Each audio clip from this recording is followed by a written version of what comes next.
தமிழ் தேசிய இனத்தின் ஒற்றை நம்பிக்கை, தமிழ் பேரினத்தின் இருளகற்ற வந்த பேரொளி எங்கள் தாய்ப்புலி செந்தமிழன் சீமான் உங்களோடு.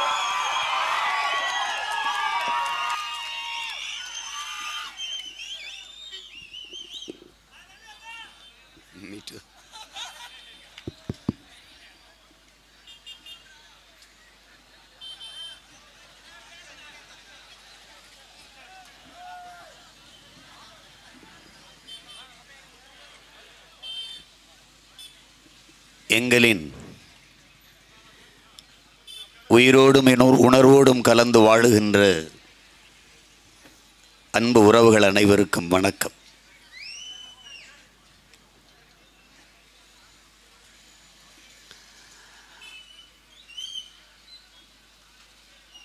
உங்கள் பிள்ளைகள்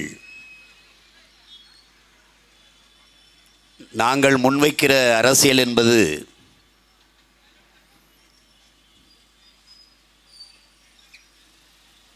அரை நூற்றாண்டுகளுக்கு மேலாக இந்த மண்ணிலே இருக்கின்ற இந்த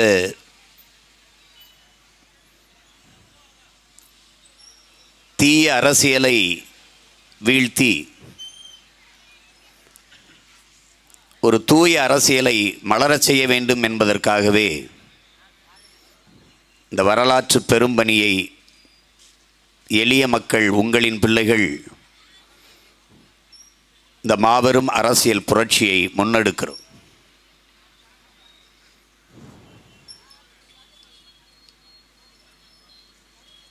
இங்கே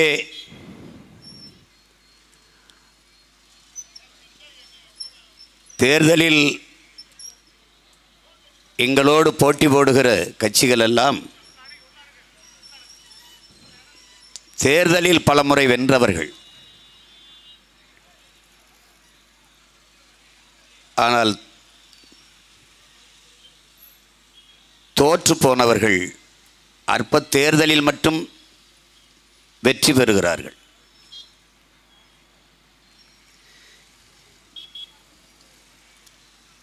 தொலைக்காட்சியில் ஒரு விளம்பரம், ஒரு அம்மா டெட்டாலை போட்டு தொடச்சிக்கிட்டு இருக்கு துணியில். ஒரு சின்ன குழந்தை பையன் வந்து, அம்மா இது என்ன செய்யும்? அது ஒன்றும் செய்யாது. அப்புறம் அந்த பக்கம் போய் துடைக்கும். அம்மா இது என்ன செய்யும்? ஒன்றும் செய்யாது.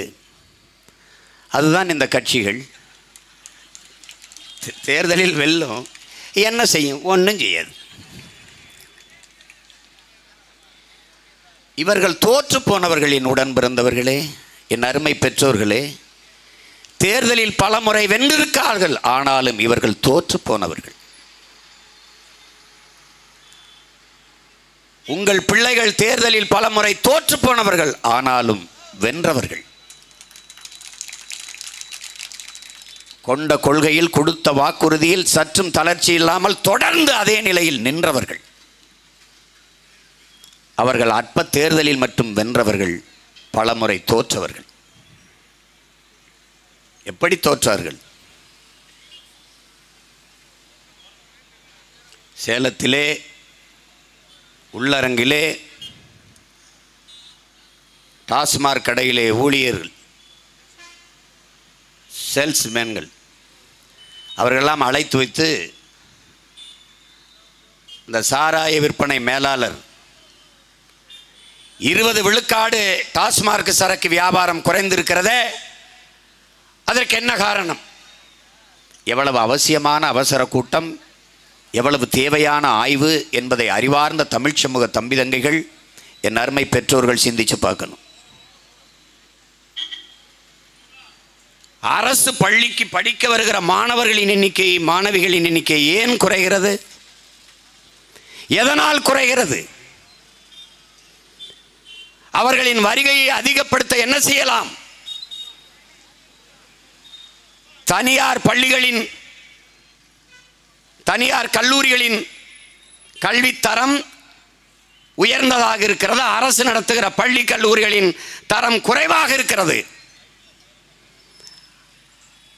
8 கோடி மக்களால் நிறுவப்பட்ட ஒரு அதிகாரம் தனிப்பெரும் முதலாளியிடம் தோற்று போவதா?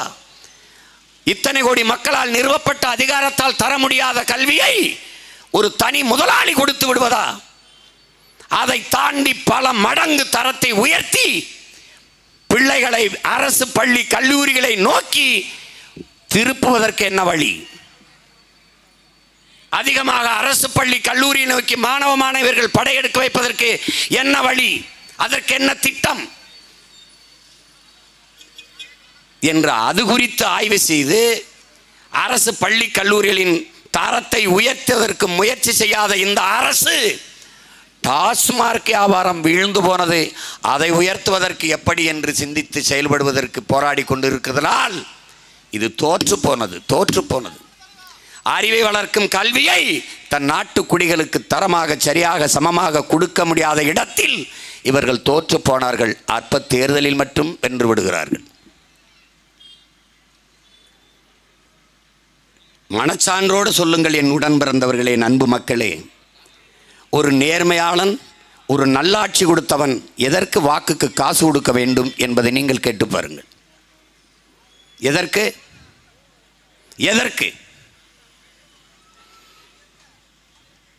நான் நல்லாட்சி கொடுத்திருந்தால், மக்களின் நன்மதிப்பை பெற்றிருந்தால் அவர்கள் எனக்கு வாக்கு தருவார்கள் என்கிற நம்பிக்கை ஏற்று போவது ஏன்? தோற்று போனார்கள். நல்ல ஆட்சி தர முடியவில்லை, தோற்று போனார்கள். ஒரு நாட்டின் குடிகளுக்கு அதிகமாக பணம் எதற்கு தேவைப்படுகிறது?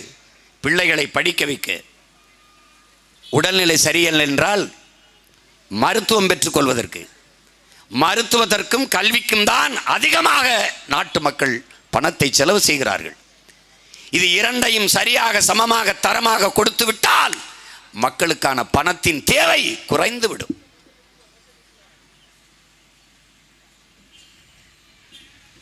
இதை செய்ய தவறிய இந்த அரசுகள் தோற்று போனது. நாட்டின் முதலமைச்சருக்கு முடியவில்லை என்றால் அரசை நடத்துகிற அவர்களுக்கு அரசு மருத்துவமனை மீது நம்பிக்கை இல்லை.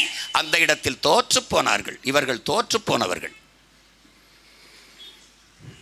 மாண்புமிகு ஐயா எம்ஜிஆர் அவர்களுக்கு உடல்நிலை சரியில்லாத போது அரசு மருத்துவமனையில் போய் மருத்துவம் செய்து கொள்ளவில்லை. காரணம் தரமில்லை, தோற்று போனார்கள். எம்ஜி ராமச்சந்திரா மருத்துவமனையில் போய் படுத்துக் கொண்டார்கள்.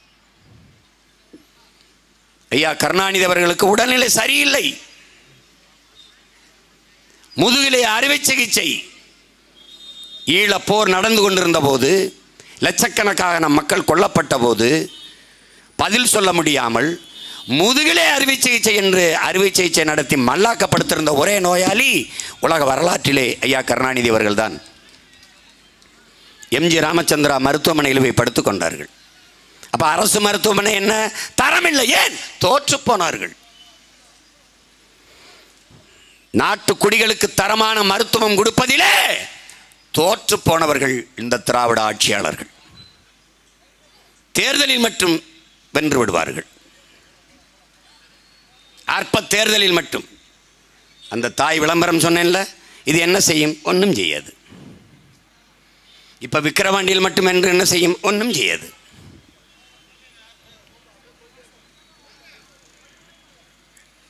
உயிரை காக்கும் மருத்துவத்தை தன் நாட்டு குடிகளுக்கு தரமாக சரியாக சமமாக கொடுக்க முடியாமல் இந்த அரசுகள் தோற்று போய்விட்டது. இவர்கள் தோற்று போனவர்கள். அவ்வப்போது தேர்தலில் மட்டும் வெற்றி பெறுவார்கள். கச்சத்தீவை அம்மையார் இந்திரா காந்தி எடுத்து கொடுக்கிற போது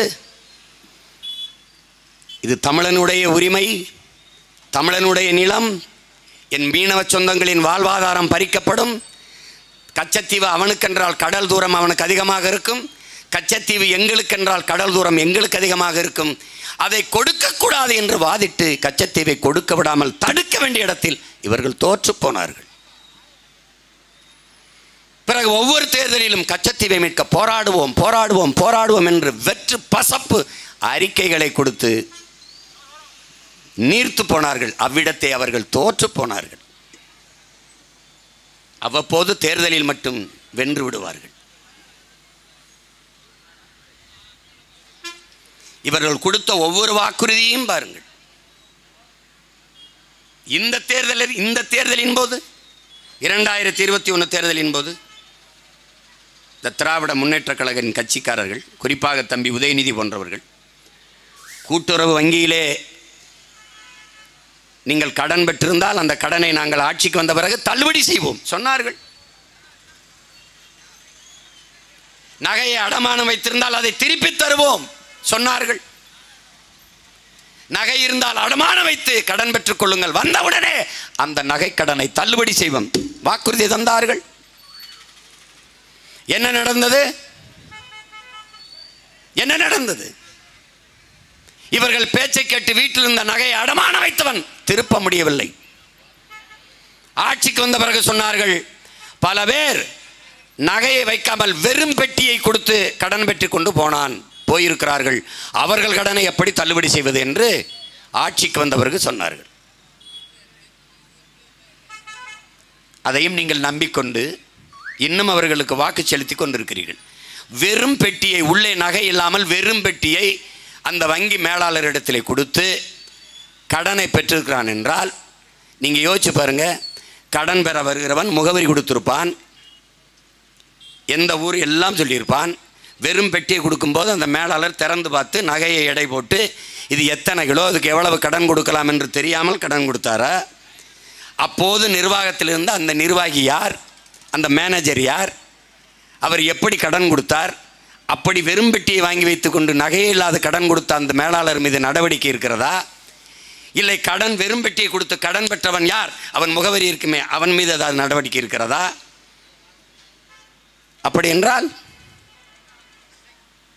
பொய்யான வாக்குறுதியை கொடுத்து ஏமாற்றி விட்டார்கள். அந்த இடத்தில் இவர்கள் தோற்று போனார்கள்.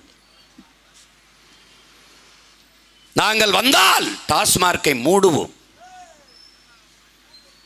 முதல் கையெழுத்தே டாஸ்மார்க்கை மூடுவதற்குத்தான், மது விலக்குதான். ஐயா கருணாநிதி சொன்னது இருக்கிறது, இன்றைய முதல்வர் ஐயா ஸ்டாலின் சொன்னது இருக்கிறது, அருமை பெருமகள் அம்மையார் கனிமொழி சொன்னது இருக்கிறது, தம்பி உதயநிதி சொன்னது இருக்கிறது. வெறும் வெற்று வாக்குறுதிகளை கொடுத்து மக்களுக்கு முன்னால் தோற்று போனார்கள். அவ்வப்போது தேர்தலில் மட்டும் வெற்றி பெறுகிறார்கள். வெற்றி எப்படி பெறுகிறார்கள்? வாக்கை மக்களிடத்திலிருந்து பெற்றல்ல, வாக்கை விலை கொடுத்து வாங்கி வெல்கிறார்கள்.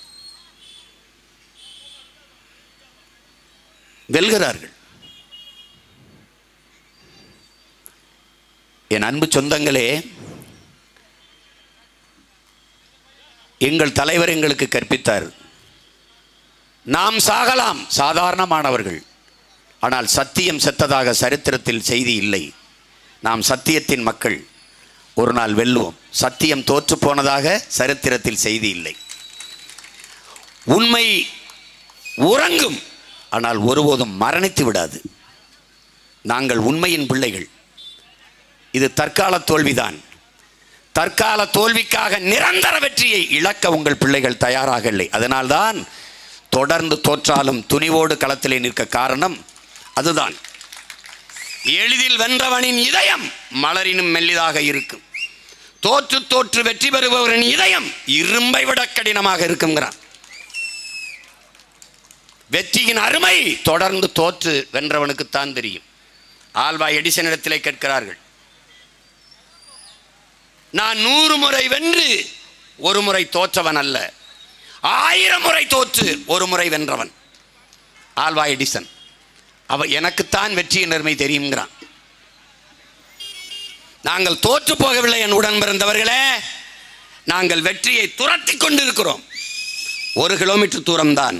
இவ்வளவு தூரம் விரட்டி வந்து விட்ட நாங்கள் வெற்றியை தொட்டு தூக்குவதற்கு ரொம்ப நாள் ஆகிவிடாது. தோல்வியே சொல்கிறது, என்னை தொட்டுவிட்டு போனவன் வரலாற்றில் தோற்றதாக செய்தி இல்லை என்று. தோல்விதான் வெற்றியை பிரசவிக்கும் தாய். எங்களுக்கு தோல்வி தோல்வி அல்ல, படிப்பினை, பயிற்சி. தோற்ற பிள்ளைகள் போல என் பிள்ளைகள், என் தம்பி தங்கைகள் பேசுகிறார்களா? பார்த்தீர்களா? பல ஆண்டுகள் அதிகாரத்தில் இருந்த திமிரோடு பேசுவார்கள். அதிகாரத்தில் இருக்கிறவர்கள் எங்களை எதிர்கொண்டு பேச துணிவு இருக்கிறதா? பயந்து ஓடுவார்கள். ஏன்? அவர்கள் தோற்று போனவர்கள். எந்த கேள்விக்கு எங்களிடத்தில் பதில் இருக்கிறது? அவர்களிடத்தில் எங்கள் கேள்விக்கு எந்த இடத்தில்? 400 TMC தண்ணீர் பெற்றுக் கொண்டிருந்தோம் காவிரியிலே. அருமை பெருமகன் ஐயா கருணாநிதி அவர்கள் வழக்கு தொடுத்தார்கள். அம்மையார் இந்திரா காந்தி ஆட்சியிலே இருந்தார்கள். அந்த வழக்கை திரும்ப பெறுங்கள் என்று அவர் சொன்னதற்காக எங்கே தன்னுடைய ஆட்சியை அம்மையார் இந்திரா காந்தி கலைத்து விடுவாரோ என்று பயந்து வழக்கை திரும்ப பெற்றதால் தமிழன் காவிரி நதிநீரின் உரிமையை இழந்தான். அந்த இடத்தில் இவர்கள் தோற்று போனார்கள். அவ்வப்போது தேர்தலில் மட்டும் வெற்றி பெறுகிறார்கள். எல்லா இடத்திலும் தோற்றவர்கள் இவர்கள்.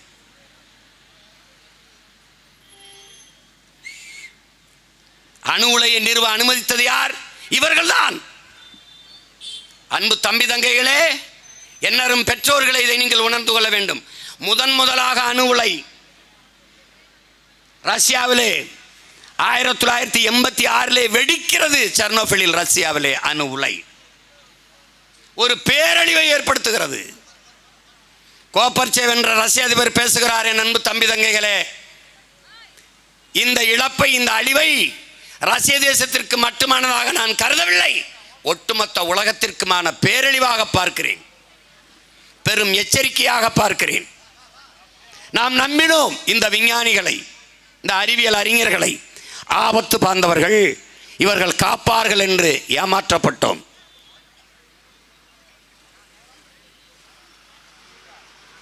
ஒரு லட்சம் ஆண்டுகளுக்கு இதன் அருகில் வராதீர்கள் என்று. எத்தனை ஆண்டுகள்?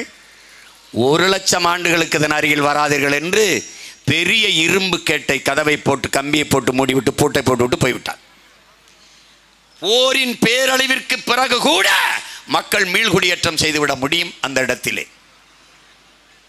ஆனால் ஒரு அணு உலை வெடித்த இடத்திலே அன்பு சொந்தங்களே, மறுபடி மனிதன் அங்கே மீள்குடியேற்றம் செய்ய முடியாது.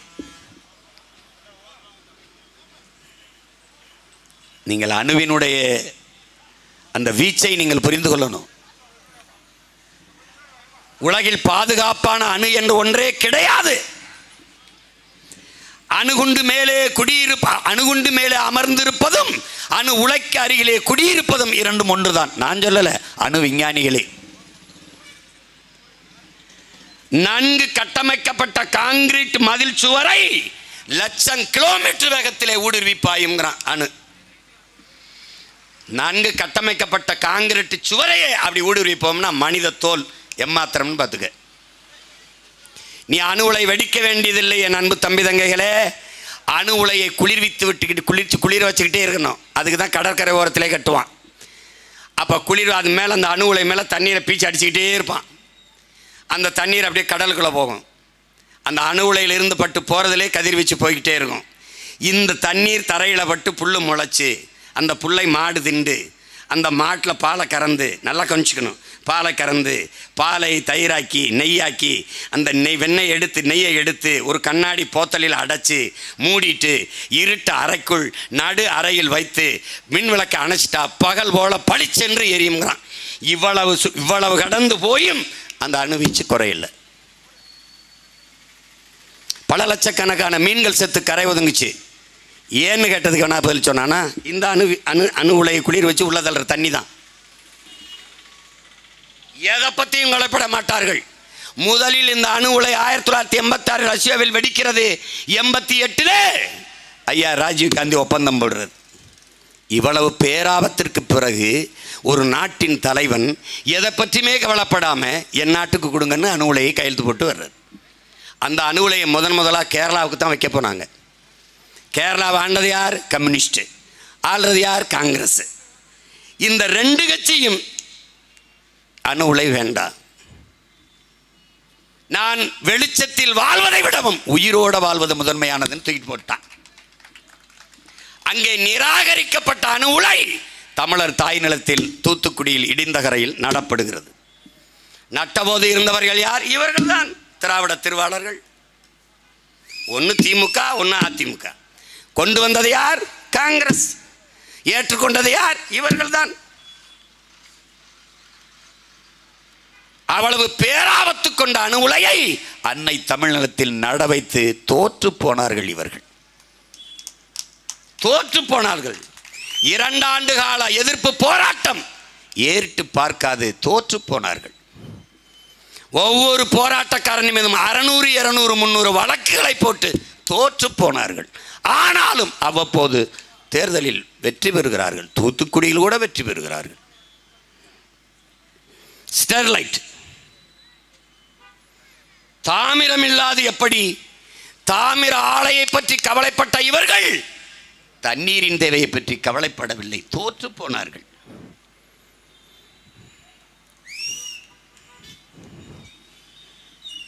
அனில் அகர்வால் இவன் எங்கே இருக்கான்? லண்டனில் இருக்கான். ஏன் பாதுகாப்பான ஸ்டெர்லைட்டு தானே. தூத்துக்குடியிலே ஒரு வீடை கட்டி பக்கத்தில் இருக்கலாமே, ஸ்டெர்லைட்டுக்கு பக்கத்தில். எந்தெந்த அதிகாரி பாதுகாப்பானது என்று சொன்னானோ அவன் அதே ஸ்டெர்லைட் வளாகத்திலே வீடு கட்டி வரலாமே. சில பேர்லாம் அவங்களுக்கு தெரியாது. புதுச்சேரி முதல்வராக இருந்த ஐயா நாராயணசாமிலாம் அணு உலை பாதுகாப்பானது, ஃப்ளைட் வந்து மோதினாலும் ஒன்றும் ஆகாது. அப்போ என்ன சொல்ல தோணும்? ஒரு ஃப்ளைட்டில் ஐயாவை ஏற்றி மோதி காட்டுங்க, நாங்கள் அப்படியே பார்க்குறோம், ஒன்றும் ஆகலைன்னா நாங்கள் போராட்டத்தை கைவிடுறோம், அப்படி தானே சொல்ல தோணும். என்கிட்ட கேட்டானே ஒரு பத்திரிக்கையாளர் கேட்டார், ஏங்க இவ்வளோ நாள் இருந்துட்டு என்னங்க திடீர்னு அணு உலையெல்லாம் வந்து ஏங்கண்ணா பிறகு சீமான் நீங்கள் வந்து அணு உலை வேணாம்னு போராடுறீங்க, இப்போ வந்து போராடுறீங்க அப்படின்னு. தம்பி, உங்கள் தங்கச்சிக்கு மாப்பிள்ளை பார்ட்டிய, பத்திரிக்கை அடிச்சிட்டியே, ஊரையெல்லாம் கூட்டிகிட்டு வந்துட்டியே, கல்யாண மண்டபத்தில் எல்லாரும் இருக்கிறாங்க. இப்போ தான் தெரியுது தாலி கட்ட போகிறதுக்கு சத்த நேரத்துக்கு முன்னாடி மாப்பிள்ளைக்கு எயிட்ஸ்ன்ட்டு. இப்போ கல்யாணத்தை நடத்துவில்லை நிறுத்துவில்லை தம்பி. எனக்கு இப்போ தான் தெரியுது அணு உலை இவ்வளோ ஆபத்துன்னு, நிறுத்துறேன். நீ எப்படி உன் தங்கச்சி கல்யாணத்துக்கு உன் மாப்பிள்ளை பார்த்த மாப்பிள்ளைக்கு எயிட்ஸ்னா கல்யாணத்தை தடுப்பியோ, அப்படி தாண்டா நான் அணு உலை வேணாம்னு இப்போ தடுக்கிறேன். தோற்று போனவர்கள் இவர்கள். திராவிட மாடல் என்பது தீந்து போன மாடல், பழைய ஓல்டு அம்பாசிடர். அதை ஈம்பித்தாலை பேர்ச்சம்பளத்துக்கு கூட இவன் வாங்க மாட்டான். இன்னைக்கு அவவே ரேஞ்ச் ரோவர் அதுன்னு 1.5 கோடி 2 கோடி பார்ல மாடல். திராவிடம்ங்கிறது சமஸ்கிருதம், மாடல்ங்கிறது இங்கிலீஷ், தமிழ் வாழ்க. திராவிடம்ங்கிறது என்ன சொல்லு?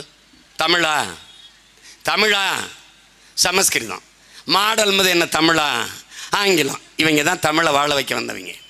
தோற்று போனவர்கள் இவர்கள். ஃப்ளாப் கிடையாது, அட்டர் ஃப்ளாப்பும்ல, அட்டர் ஃப்ளாப்பான திராவிட மாடல். எங்கும் தமிழ், எதிலும் தமிழ். தமிழகத்தின் தமிழ் தெருவில் தமிழ் எங்கடா இருக்கு? இந்த விக்கிரவாண்டி தமிழகத்தினுடைய ஒரு முதன்மையான ஒரு ஊர். என் கடத்தருவில் வர்ற எங்கேயாவது என் விளம்பர பலகையில் பாடுறாங்க வர வாக்கரோ, சிரிக்காத ஒரு தடவை சீரியஸாக பாரு, அண்ணன் சொல்கிறது நாள் ஆழமாக பாரு. வாக்கரோ, அந்த பக்கத்தில் ஒரு தமிழ் எழுதியிருக்கலாம், அது படி படி. வாக்கரோ எழுத்து தமிழ், உச்சரிப்பு என்ன? தமிங்கிலம், தட்ஸ் ஆல், தங்கிலீஷ். உலகத்தின் மூத்த மொழியை, ஆதி மனிதன் பேசிய மொழியை, எல்லா மொழிகளின் தாய்மொழியை, உன்னரும் தமிழ் மொழியை உன் கண் முன்னே சிதைத்த அழித்த இடத்திலே திராவிடர்கள் தோற்று போனார்கள். அவ்வப்போது தேர்தலில் மட்டும் வெல்வார்கள்.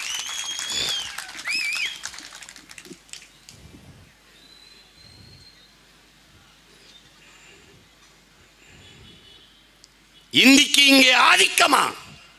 எல்லோரும் வாருங்கள் நாட்டினரே, செந்தமிழுக்கு ஒரு தீங்கு வந்த பின்னும் இந்த தேகம் இருந்தொரு லாபம் உண்டோ?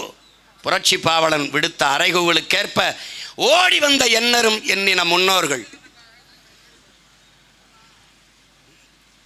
தீந்தேகத்தை தீக்கு தின்ன கொடுத்தார்கள், நஞ்சுண்டு மாண்டார்கள், சிறைக்குள்ளே வதைப்பட்டு மிதிபட்டு செத்தார்கள். ஏன்? எண்ணரும் தாய்மொழி செத்து விடக்கூடாது என்பதற்காக. இந்தி திணிப்பால் என் அருமை தாய்மொழி இறந்து விடுமோ என்பதற்காக. அது எப்படிங்க இந்தியை திணிச்சா மொழி இறந்துருமாங்க அப்படின்னு? இறந்துருச்சுல. மத்திய அரசு கொண்டு வருகிற எல்லா திட்டத்திற்கும் பெயர் இந்தியில் தான் இருக்குது. அதை மாற்ற முடியுதா அவர்களால்? இல்லை இல்லை. மகளிர் காங்கிரஸ் இல்லை, காங்கிரஸ் இல்லை. எவனாவது கட்டியாடா மான தமிழ ஒரு தமிழச்சி? மகளிர் காங்கிரஸ் இல்லை. காங்கிரஸ் என்ன தமிழ் சொல்ல? காங்கிரஸ் என்னது இங்கிலீஷு. காங்கிரஸ் கட்சியை தொடர்ந்து ஆளன் ஆக்டிவ் ஒரு வெள்ளக்கார பொம்பளை தொடங்கினான். இது என்னது? இது தமிழ்நாட்டில் மகளிர் காங்கிரஸ்ன்னு சொன்னால் கூட மன்னிக்கலாம், மகிழா காங்கிரஸ் அப்படி தானே இருக்குது, அப்படி தானே இருக்குது. ஏன் நீங்கள் கேட்கல? தமிழ் வளர்க்கிறது. தலைநகருக்கு வா, நம்ம தமிழில் இருக்கும். சென்னை இங்கிலீஷில் இருக்கும். கன்னியாகுமரிக்கு போ, நம்ம தமிழில் இருக்கும். கன்னியாகுமரி இங்கிலீஷில் எழுதி வச்சுருப்பான். இதெல்லாம் என்ன சேட்டை? என்ன சேட்டை? எங்கே இருக்கு தமிழ்? இந்தியை எங்கே எதிர்த்தார்கள் இவர்கள்?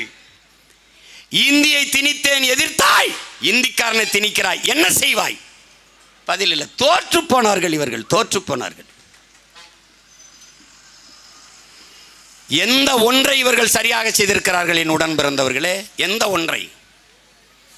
60 ஆண்டுகளுக்கு மேலாக ஆட்சி செய்த இவர்கள் இலவச அரிசி கொடுத்தால்தான் அதை வாங்கி சாப்பிட்டு வயிறு வளர்த்து உயிர் விளக்க முடியும் என்கிற ஏழ்மை வறுமை நிலையில் என் இன மக்களை நிறுத்திய இடத்திலே இவர்கள் தோற்று போனார்கள். அவ்வப்போது தேர்தலில் மட்டும் வெற்றி பெறுவார்கள்.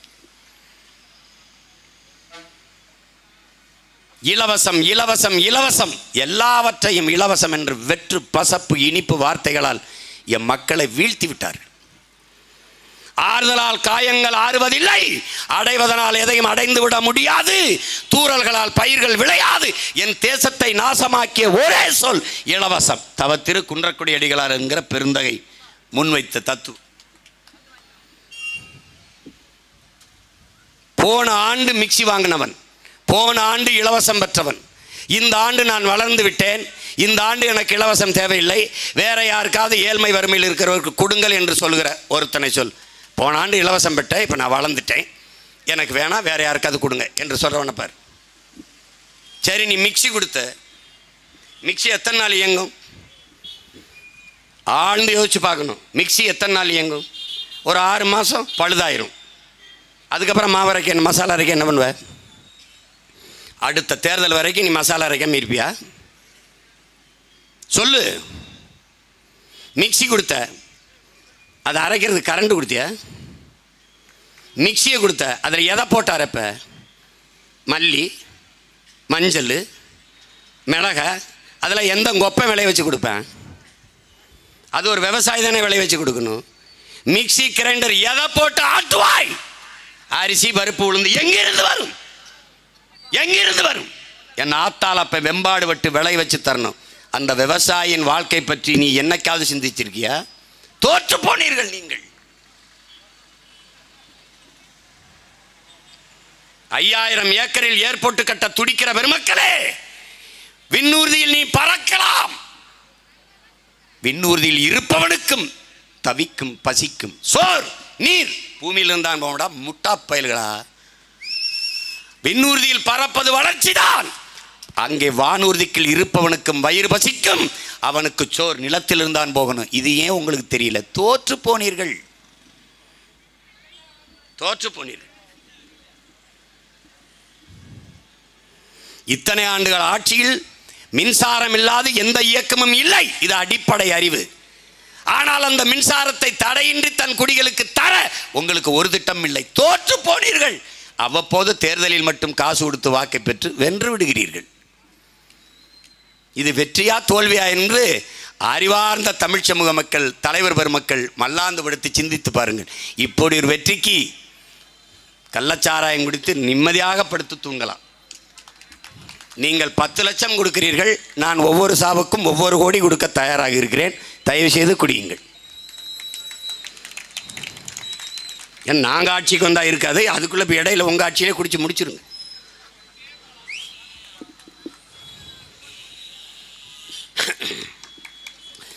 ஏன்டா குடிச்சாயின்னு கேட்டால் கள்ளச்சாரத்தை ஒழிக்கணும், நாங்கள் அதை குடிச்சே ஒழிச்சிடலான்னு முடிவு பண்ணி தானே குடித்தோம்ன்றேன். என்ன பண்ண சொல்கிற? தோற்று போனவர்கள் இவர்கள் எதில் ஒன்றில் வென்றிருக்கிறார்கள்? எதில் ஒன்றில் வென்றிருக்கிறார்கள் சொல். எதில்? இப்ப இருக்கிற பிரச்சனை நீட்டு. நீட்டை கொண்டு வந்தது யார்? நீட்டியது யார்? காங்கிரஸ். அந்த இடத்தில் எதிர்த்து தர்க்கம் செய்து அந்த திட்டத்தை, அந்த நீட்டு தேர்வை அங்கேயே மடக்கி முடக்கி போடாத இடத்தில் தோற்று போனார்கள் இந்த ஆட்சியாளர்கள். ஒரு அடிப்படை தானே என் உடன் பிறந்தவனே. உன் முன்னால் அண்ணன் எழுப்புகிற கேள்வியை பார். பேரன்புமிக்க பெற்றோர்கள் உங்கள் பிள்ளையின் கேள்வியை பாருங்கள். நீட்டிலே தேர்ச்சி பெற்று வருகிற மாணவன் நான். எனக்கு பாடம் நடத்துகிற போகிற மருத்துவ கல்லூரி பேராசிரியர்கள் யார்? பழைய பேராசிரியர்கள் தான். அவர்கள் நீட் எழுதி வந்தவர்கள் அல்ல. பாடத்திட்டம் என்ன? அதே பழைய சிலபஸ் தான், பழைய பாடமுறை தான். அப்போ நல்லா கவனிச்சுக்கணும். ஒரு அச்சு, அதே மண், கல்லாக இருக்கிறவர் ஒரே தான். யார் உட்கார்ந்து அறுத்தாலும் கல் ஒரே மாதிரி தான் வரும். அப்படிங்கும்போது இதில் என்ன மாறுதல் வரப்போகுது, என்ன தரம் உரைய போகுது? அதே தான். இப்போது 1200க்கு 1199 மதிப்பெண் பெற்ற நான் நீட்டில் தோத்துட்டா தகுதி பெற்ற மாணவன் இல்லை. 750 வாங்கி எல்லையில் தேர்ச்சி, பார்டரில் பாஸ் பண்ண ஒருத்தன் நீட்டில் தேர்ச்சி பெற்றுட்டான், அவன் தகுதியான மாணவன். எப்படி இருக்குது பார்த்துக்க. இதை நல்லா சிந்திச்சு பார்த்துக்க. இப்போ இந்த நீட் எழுதி தேர்ச்சி பெற்று வந்துட்டேன். இந்த நீட்டு தேர்வை நடத்துகிற பெருமக்கள் யார்? இதை கண்டக்ட் பண்ணுறது யார்? இந்த நீட்டு தேர்வை நடத்துறது யார் தெரியுமா? இந்திய நாட்டின் மருத்துவத்துறையில் சிறந்த மருத்துவ மாணவர்களை உருவாக்கி கொடுப்பதற்கு அமெரிக்காவில் இருக்கிற புரோமெட்ரிக் என்கிற நிறுவனத்திற்கு அவசியம் என்ன? உன் நாட்டு மாணவனுக்கு ஒரு தேர்வை கூட நடத்த வக்கு துப்பு தகுதி இல்லாத நீ தேர்தலை எப்படி நேர்மையாக நடத்துவாய்? இப்போ அந்த பறக்கும் படை, நடக்கும் படை, குதிக்கும் படை, ஓடும் படையெல்லாம் எங்கே இருக்கு? இங்கே ஓட்டுக்கு 15,000 கொடுத்துருக்கானே, இந்த லட்டில் மூக்க தீச்சு கொடுத்துருக்கானே, எங்கே இருக்கான்? எங்கே இருக்கான்? எங்கே இருக்காங்க சொல்லு. எங்கே இருக்காங்க சொல்லு. லட்டு பிடிச்சிக்கிட்டு இருக்கான், அவன் தான் பிடிக்கிறானா? இந்த நீட்டு தேர்வினால தரமான மருத்துவர்களை உருவாக்க முடியாது. போலி மருத்துவர்களைத்தான் உருவாக்க முடியும். அவன் காதில் மைக்கு அதை போட்டுக்கிட்டு, ஹெட்ஃபோனை போட்டுக்கிட்டு வெளியிலிருந்து சொல்ல எழுதிக்கிட்டு இருக்கான். தமிழ்நாட்டிலே பல பேரை கைது பண்ணாங்க. வட இந்தியாவில் உங்களுக்கு தெரியும், இப்போ பெரிய பிரச்சனையாக இருக்குது ஒவ்வொரு மாநிலத்திலையும். ஆனாலும் அவன் நிறுத்த மாட்டேங்கிறான். இந்த ஓட்டு பெட்டியில் நீ வாக்கெந்திரத்தை ஹேக் செய்ய முடியும்னு நான் சொன்னேன். என்னை யாவனும் மதிக்கலை. அந்த முகநூல், அந்த ஃபேஸ்புக்கோட எலான் மாஸ்க்கு சொன்ன பிறகு இதெல்லாம் அப்படின்னு. அதை தமிழன்னு சொன்னால் கேட்க மாட்டான். எவனாவது வெள்ளைக்காரன் சொல்லணும், இங்கிலீஷ்காரன் சொன்னால் வெள்ளையா இருக்கிறேன் போய் சொல்ல மாட்டான். அப்படின்னு நம்புறான்.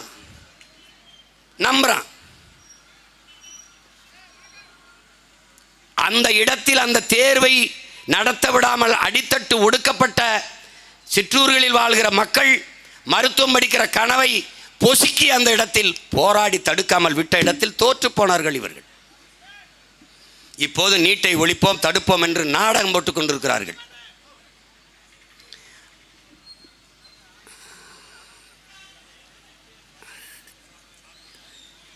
விடுவிட அவர்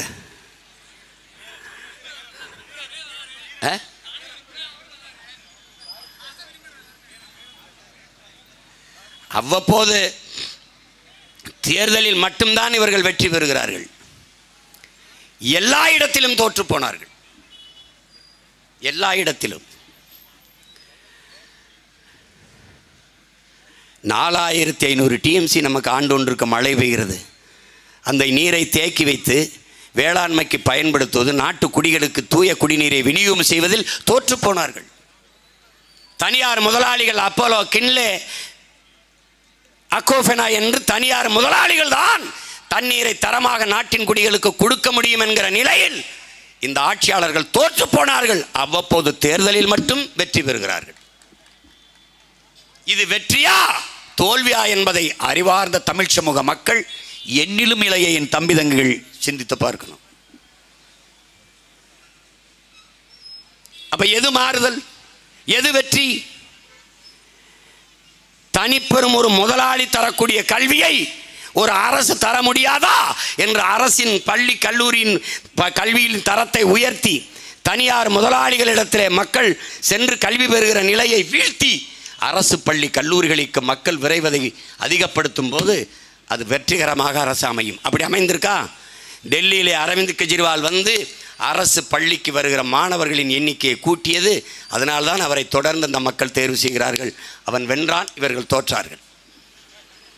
கேரளாவிலே 30 விழுக்காடு மாணவ மாணவிகள் அரசு பள்ளிக்கு திரும்புவதை அதிகரித்திருக்கார் பினராயி விஜயன். அவர் வென்றார், இவர்கள் தோற்றார்கள். தேர்தலில் வெற்றி பெற்று என்ன ஆக போகிறது? இப்போது 40 இடங்களை வென்று சென்றிருக்கிறார்கள். என்ன செய்ய போகிறார்கள்? 2019 39 இடம் வென்று போய் என்ன சாதித்தார்கள்? இப்போது என்ன சாதிக்க போகிறார்கள்? ஒன்றுமில்லை. மொழிவழி மாநிலங்கள் பிரிக்கப்பட்ட போது சமஸ்கிருதத்திற்கென்று மொழிவழி மாநிலம் பிரிக்கப்பட்டது ஏது? எங்கே? எந்த மாநிலம் சமஸ்கிருதத்துக்கென்று இல்லை? 24,500 பேர் தான் நாங்கள் சமஸ்கிருதத்தை பேசுகிற மக்கள் என்று அவர்களே சொல்கிறார்கள். அந்த ஆய்வு, அந்த கொடுத்த அறிக்கை. அந்த மொழியிலே இந்திய நாடாளுமன்ற கட்டடத்தின் வாசலிலே கல்வெட்டதற்கு இந்த 39 பேர் கேட்கல. இந்த 40 பேரில் யாராவது ஒருத்தர் கேட்பாரா? உலகத்தின் முதல் மொழி தமிழ். இந்திய மொழிகளின் தொன்மையை தமிழிலிருந்து அறியலாம், பிரதம அமைச்சரே சொல்றார். உலகின் மூத்த மொழி தமிழ், இந்தியாவில் இருப்பது பெருமை, பிரதமரே சொல்றார். அந்த பெருமை மிக்க மொழியிலே ஏன் இந்திய நாடாளுமன்ற வாசலில் கல்வெட்டு இல்லை என்று இவர்கள் கேட்பார்களா? கேட்க மாட்டார்கள். ஏன்? இவர்கள் தோற்று போனவர்கள். அவ்வப்போது தேர்தலில் மட்டும் வெற்றி பெறுவார்கள்.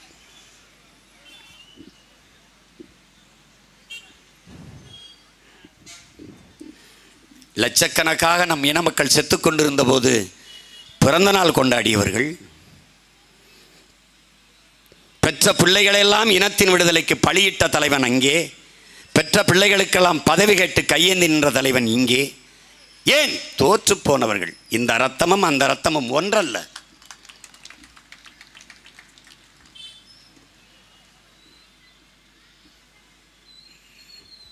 பெரும்பளை நிகழ்ந்து விட்டது. என்னை பெற்றோர்களே, என் உடன் பிறந்தார்களே, தங்கை இசைப்பிரியா செத்து விழுந்த போது ஒரு படையாச்சி மகள், ஒரு பறையர் மகள், ஒரு தேவர் மகள், ஒரு நாடார் மகள், ஒரு கோனார் மகள், ஒரு கவுண்டர் மகள், ஒரு உடையார் மகள் செத்தால் என்று இருந்திருந்தால் நீ கொதித்திருப்பாய். ஒரு தமிழ் மகள் செத்தால் என்றவன் அவை யாரோ என்று விட்டுவிட்டாய். இதுதான் இந்த இனம் வீழ்ச்சியுற காரணம். தமிழர்களுக்கு திட்டமிட்டு மொழிப்பற்று, இனப்பற்று மறைக்கப்பட்டு, மதப்பற்று, சாதிப்பட்டு பற்று ஊட்டப்பட்டு விட்டது. நீ தன்னின பகையால் தாழ்ந்து வீழ்ந்தவன். தன்னிடத்தில் இருப்பதை விட பிறரிடத்தில் இருப்பது உயர்ந்தது என்ற எண்ணத்தால் வீழ்ந்தவன். போர்க்குணம் அற்று போனாய். காரணம், நீ முன்பே நாகரிகம் அடைந்து பண்பாடு அடைந்தவன் என்பதனாலே போர்க்குணம் அற்று போனாய். உன்னுடைய மரபணு மாறிவிட்டது. மானமும் வீரமும் அறமும் உயிரென்று வாழ்ந்த நீ இன்றைக்கு சாதி மதம் சாராயம் பணம் என்று வாழத் தொடங்கிவிட்டாய். செத்துப்போனாய்.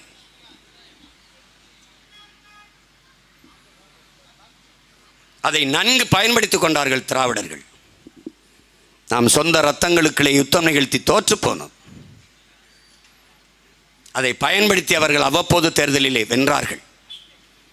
எந்த இடத்தில் நமக்காக நின்றார்கள்? எந்த இடத்திலே? சொல், எந்த இடத்திலே?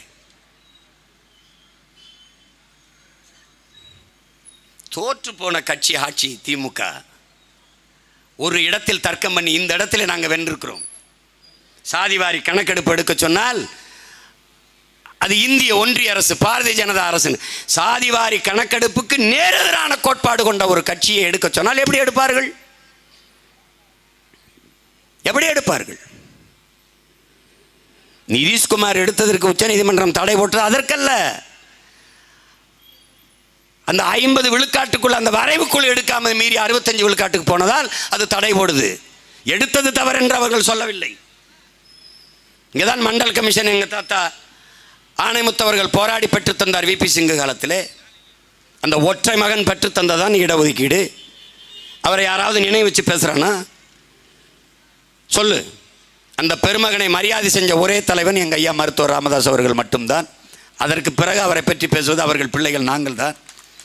இடஒதுக்கீட்டு கொள்கையில் இறுதி வரை உரியாக நிற்பது எங்கள் ஐயா மருத்துவர், அதற்கப்ப அவர்கள் பிள்ளைகள் நாங்கள் தான். இவர்கள் ஏமாற்றுவார்கள். திராவிடர்கள் எடுக்க மாட்டார்கள். என் தமிழ் மீது, என் தாயின் மீது, என் தலைவன் மீது சத்தியம் என்று சொல்கிறேன், எடுக்க மாட்டார்கள். ஏன்? எடுத்தால் தெரிந்துவிடும். எவ்வளவு நாள் தமிழர்களின் உரிமையை நாம் பறித்து தின்றிருக்கிறோம் என்று தெரிந்துவிடும். ஒரு ஓட்டு அதுக்கப்புறம் வாங்க முடியாது.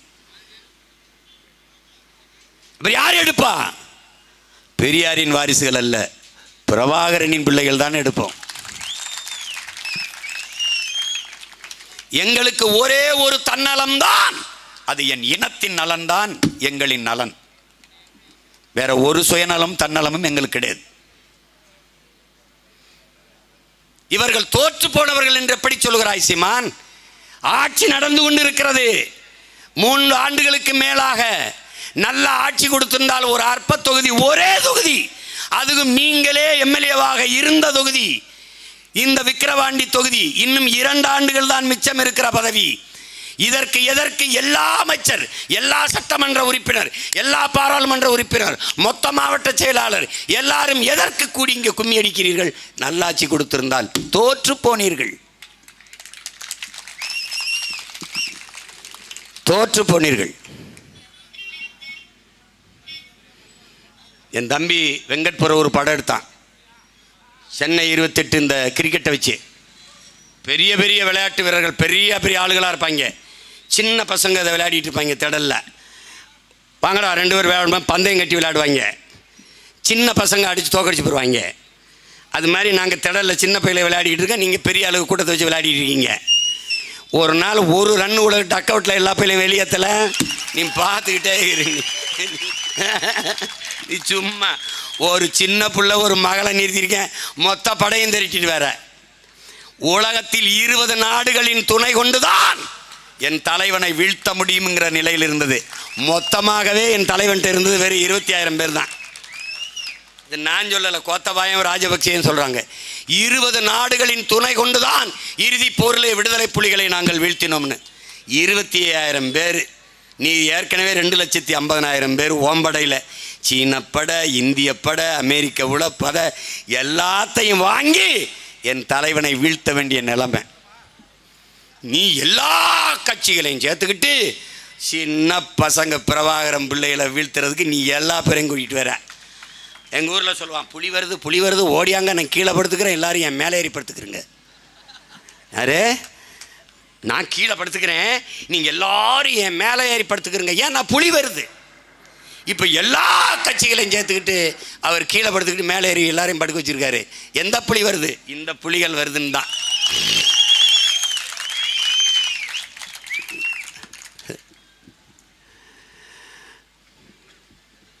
இவங்க என்னைக்கு வளருவாங்க, இவங்க என்னைக்கு ஜெயிப்பாங்கன்னு பல முறை சொல்லியிருக்கேன். சீனாவில் ஒரு விவசாயி, மற்ற மூங்கில் போல இல்லை, சீன மூங்கில் என்ன பண்ணுறான், தன்னோட நிலத்தில் அவன் மூங்கில் விதைகளை நடுறான். நட்டுட்டு தண்ணி ஊற்றுறான், குடத்தில் தண்ணியை கொண்டு போய் ஒவ்வொரு விதைக்காக ஊற்றுறான். தொடர்ச்சியாக ஊற்றுறான். 6 மாதம் பார்க்குறான், முளைக்கல. ஓராண்டு ஊற்றுறான், முளைக்கல. ஈராண்டு ஊற்றினா முளைக்கல. 3 ஆண்டுகள் ஊற்றினா முளைக்கல. ஆனால் அவன் சலிக்கலை, சளைச்சு போகலை, மனம் தோண்டு போகலை. ஊற்றினான். 4வது ஆண்டு ஊற்றினான், 5வது ஆண்டு ஊற்றினான், 6வது ஆண்டு ஊற்றினான், 7வது ஆண்டு ஊற்றினான், 8வது ஆண்டு ஊற்றினான், 9வது ஆண்டு ஊற்றினான். அந்த விவசாயினுடைய போர்க்குணத்தை பார்த்துக்க. 9 ஆண்டுகளும் ஊற்றினான். ஒவ்வொரு நாளும் காலையில் வந்து பார்ப்பான், முளைக்கிறான். இல்லை, சோறாமல் மறுபடி தண்ணி எடுத்து ஊற்றினான். 9வது ஆண்டு ஒரு நாள் அதிகாலையில் வந்து பார்த்தான், எல்லா மூங்கிலும் ஒரே மாதிரி முளைச்சிருந்துச்சு. 9 வருட காலங்கள் முளைப்பதற்கு எடுத்துக்கொண்ட அந்த மூங்கில் 6 மாசத்தில் விண்ணை உரசி போய் தொட்டு கொண்டிருந்தது. அவன் என்ன சொல்றான் ஆய்வுல, 6 மாசத்தில் இவ்வளவு அசாத்திய வளர்ச்சியை பெறுவதற்கான அடித்தளத்தை 9 ஆண்டுகளாக வேருக்குள் பூமிக்குள்ளே அந்த மூங்கில் தயாரித்து கொண்டிருந்ததுங்கிறான். திடீர்னு ஒரு நாள் மொத்தமாக 234 ஜெயித்து ஆட்சி அமைக்கிற அளவிற்கு இந்த அடித்தளத்தை நாம் தமிழர் என்கிற அரசியல் புரட்சி படை கட்டமைத்து கொண்டிருக்குது. எப்படி? 1.1 வாங்கினவன் செத்துருப்பான், நேரம் இவனோட கூட்டின்னு வாங்கியிருப்பான், பெட்டியை சீட்டை வாங்கி நோட்டை வாங்கிட்டு. 4 விழுக்காடு போயிருப்பான், 7 விழுக்காடு போயிருப்பான், 8.22 தோன்றிருப்பான். 26லையும் இப்படியே தான் நிற்பேன். ஏன்? எனக்கு ஒரு கனவு இருக்கு. யாரு கனவு? என் முன்னவர்களின் கனவு. பல ஆயிரம் ஆண்டுகளாக என் இன முன்னவர்கள் தூக்கி சுமந்த கனவு, அவர்கள் பகுத்து வகுத்து தந்த கோட்பாட்டு கனவு. கோட்பாட்டு கனவு. அதை எங்கள் உயிர் தலைவன் தூக்கி சமந்தான். அவன் எங்களுக்கு காசு தரவில்லை, கனவு தந்தார். அவன் லட்சங்களை கொட்டி தரவில்லை, உயர்ந்த லட்சியத்தை கையளித்தான். என்ன கனவு? வலியோர் சிலர் எளியோதமை வதையே புரிகுவதா, மகராசர்கள் உலகாளுதல் நிலையாமெனும் நினைவா. உலகால உனது தாய் மிகு உயிர்வாதை அடைகிறாள், உதவாதினி ஒரு தாமதம் உடனே விழித்தமிழா. பண்டை பெரும்புகள் உடையோமா இல்லையா, பாருக்கு வீரத்தை சொன்னோமா இல்லையா, எண்ணிசை வாய்மையால் ஆண்டோமா இல்லையா, எங்களுக்கு இங்குற்ற நரிகளால் தொல்லையா. அலை மாகடல் நிலம் வானில் உன் அணி மாளிகை ரதமே, அவை ஏறிடும் விதமே உனது அதிகாரம் நிறுவுவாய். கொலை வாளினை எடடா மிக கொடியோர் செயல் அறவே, குகைவால் ஒரு புலியே உயர் குணமேவிய தமிழா. எங்கள் திருநாட்டில் எங்கள் நல்ல ஆட்சியே, என் நாட்டில் என் ஆட்சி அப்படி பால்ல, எங்கள் திருநாட்டில் எங்கள் நல்லாட்சியே, பொங்கிடுக வாய்மை பொழிந்திடுக என்றே நீ, செங்கதிர் சீர்க்கையால் பொன்னல்லி பூசிய கங்குல் நிகர்த்த கருங்குயிலே கூவாயோ என்று குவினான் எங்கள் புரட்சி பாவலர். அந்த கனவு, அந்த கனவு. அலைமாகடல் கடல் ஆட்சி, நிலம் அதிகாரம், வானில் உன் அதிகாரம், கடலிலும் நிலத்திலும் அதிகாரத்தை நிறுவிய அருண்மொழி சோழனும் அரசேந்திரனும் சேர சோழ பாண்டிய மூவேந்தர்கள். ஆனால் விண்ணிலே அதிகாரத்தை நிறுவவில்லை, விண்ணிலும் அதிகாரத்தை நிறுவிவன் எங்கள் உயிர் தலைவன் மேதகு பிரபாகரன். தமிழர் என வரலாற்றில் வான்மடை கண்டவன். அவன் பிள்ளைகள் என் முன்னவர்களின் கனவை நிறைவேற்ற துடிக்கிறோம். புதிதாக ஒரு கோட்பாட்டும் கொள்கையும் நாங்கள் வகுக்கல, அவர்கள் கையளித்த கடமை. எங்களுக்கு ஒரு கனவு, ஒரு தொலைநோக்கு, ஒரு கனவு, ஒரு விஷன், ஒரு ட்ரீம். என்னது? என் நிலத்தில் என் பிள்ளைகளுக்கு கல்வியை எப்படி தரமாக கொடுக்கிறது திட்டம். மருத்துவத்தை என் தாய் தந்தையருக்கு 1 ரூபாயிலிருந்து 1 கோடி மருத்துவம்னாலும் இலவசம். கல்வி எப்படி கொடுப்பாய்? பெற்றுக் கொடுங்கள் பிள்ளைகளை. கற்றுக் கொடுக்கிறோம் நாங்கள். பிள்ளைகள் உங்கள் வீட்டின் செல்வங்கள் அல்ல, தமிழ் தேசிய நாட்டின் செல்வங்கள். கற்றுக் கொடுக்கிறோம். நீ போய பசிங்கிற சொல்ல இல்லாமல் உங்கள் மகன் இந்த நாட்டில் ஒழிக்கல, நான் உண்மையிலே பிரபாகரன் மகன் இல்லை. பாலும் முட்டையும் இருந்தா ஏதுடா பசி? பால் முழுமையான உழவு. எங்க திரும்பினாலும் பண்ணை வச்சிருப்பேன், மாடு பண்ணை. என் பிள்ளைகளுக்கு 1 லிட்டர் பாலியா 5 முட்டையா அடிச்சுட்டு போயா பள்ளிக்கூடத்துக்கு போயா. எல்லா இடத்துலையும் ஜிம் வச்சிருப்பேன். ஏத்தியா உடம்ப தூக்கியா, டாஸ்மார்க்க முடியா, குடிப்பகத்தை முடியா, படிப்பகத்தை திரையா, அறிவை தேடி ஓடு, நாளைய வரலாறு உன் நிலையை தேடி ஓடி போ. படி படி படிடா. சுவாசிப்பது போல வாசிப்பதை பழக்கமாக்குடா. போடா, படிடா. யுனெஸ்கோ நிறுவனம் சொல்லுது, முன்பெல்லாம் அறிவில் சிறந்தவர்கள் யூதர்களாக இருந்தார்கள், இப்போது அவர்களை முந்திக் கொண்டு தமிழர்கள் போகிறார்கள். அதை நிலைப்படுத்துவேன், இன்னும் அதிகரிப்பேன். ஆங்கிலம் எங்களுக்கு ஒரு மொழி பாடம், தமிழ் பயிற்று மொழி. எந்நாட்டு அறிவியலை, எந்நாட்டு புவியியலை, எந்நாட்டு வரலாறை, எந்நாட்டு வேள்மையை எதற்காக நான் ஆங்கிலத்தில் படிக்கணும்? ஆங்கிலம் ஒரு மொழி பாடம். ஆங்கிலேயருக்கு இணையாக ஆங்கிலம் எழுத படிக்க பேச புலமை பெற்ற பிள்ளைகளாக என் உயிர் பிள்ளைகளை நான் உருவாக்குவேன். அறிவார்ந்த பிள்ளைகள், ஒழுக்கத்தில் சிறந்த பிள்ளைகளாக தமிழ் தேசிய பிள்ளைகளை உருவாக்குவேன். இவர்கள் தோற்று போனவர்களின் உடன் பிறந்தவனே. சென்னை கன்னிமாரா நூலகத்திலே இடமில்லை, அறிவி பசி கொண்டு அன்னை தமிழ் சமூக பிள்ளைகள் அலைகிறார்கள். 100 ஏக்கரிலே நூலகம் கட்டுவோம் என்றால் அறிவார்ந்த சமூகமாக இது மாறுகிறது என்ற அர்த்தம். அந்த இடத்தில் தோற்று போனார்கள். சென்ட்ரல் சிறையிலே, மத்திய சிறையிலே இடமில்லை, அதை இடித்துவிட்டு புழலிலே 100 ஏக்கரில் சிறை வளாகம் கட்டுவோம் என்ற இடத்திலே தோற்று போனார்கள். ஒரு குற்ற சமூகத்தை உருவாக்கி விட்டார்கள். எந்த நாட்டிலே நூலகத்தில் கூட்டம் அதிகரிக்கிறதோ அந்த நாடு அறிவார்ந்த சமூகம். சாராய கடைக்கு இல்லாத பழச்சாற்று கடையிலே எங்கே கூட்டம் கூடுகிறதோ அது ஆரோக்கியமான சமூகம். எந்த இடத்திலே சிறையில் கூட்டம் குறைந்து மருத்துவமனையில் கூட்டம் குறைகிறதோ அது ஒழுக்கமான சமூகம், உடல் நலமுற்ற ஆரோக்கியமான சமூகம் என்று பொருள். ஆனால் மருத்துவமனையிலே எச்சி துப்பினால் எந்த நோயாளி தலையில் அது விழும், கோர்ட்டு வாசலில் நின்று துப்பினால் எந்த குற்றவாளி தலையில் அது விழும். அவ்வளவு கூட்டங்கள் கூடுகிறது என்றால் இது குற்ற சமூகம். எதை நோக்கி போகிறது என்று நீ வார். இவர்கள் தோற்று போனவர்கள். ஒரு நல்ல நாட்டை, நல்ல குடிகளை படைக்க தவறியவர்கள். இவர்களுக்கு தெரியாதா?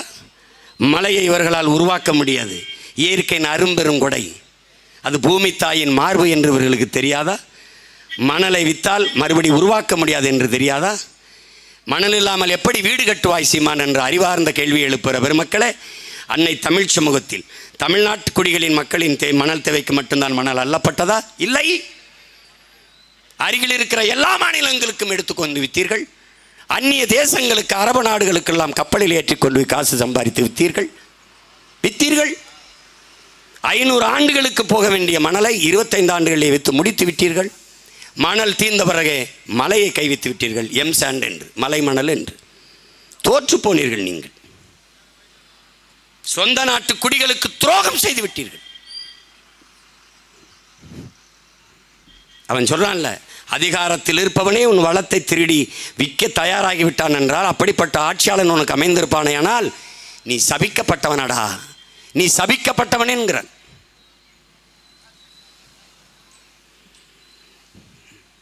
டாஸ்மார்க் அரசு விற்கிதே அருமை உடன் பிறந்தவனே, தம்பி தங்கைகளே. இந்த ஆத்து மணலை அரசு 3 அடி அல்லணும்னு சட்டம் போட்டுச்சு. அந்த 3 அடிக்கு அள்ளி ஒரு இடத்தில் வைத்து நாட்டு குடிகளுக்கு மணல் தேவைக்கு அதை வித்திருந்தால் எவ்வளவு நியாயமாக இருக்கும். நீ தனியார் கொடுத்தவனை இரும்பு கை கொண்டு பொக்களின் நின்றத்தை வச்சு 30 அடிக்கு அள்ளிட்டானே. ஏரியை விட்டு குளத்தை வெட்டினவன் ஆற்றுக்குள்ளே குளத்தையும் ஏரியை வெட்டிட்டு போயிட்டானே. சொல்லு, ஆற்றுக்குள்ளே மரம் முளைத்து நீ பார்த்துருக்கிறாயா? இரு கரையிலும் நாணல் புல்லுதான் முளைக்கும். ஆனால் இன்றைக்கு ஆற்றுக்கு நடுவாலே மரங்கள் முளைத்தது காரணம் மணலை அள்ளிவிட்டு மண் வந்து விட்டது, முளைத்திட்டது. எந்த இடத்தில் இவர்கள் உனக்கு உரிமையை வைத்திருக்கிறார்கள்?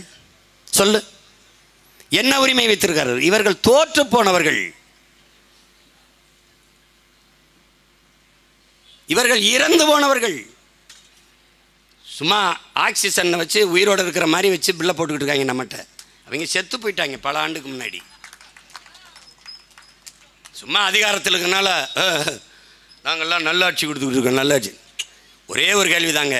எங்கள் தாத்தன் ஒருத்தர் இருந்தான், அவன் படிக்கல. சுந்தரம்னு ஒரு இயக்குனர். அவர்கிட்ட போய், ஐயா சொல்லுண்ணே,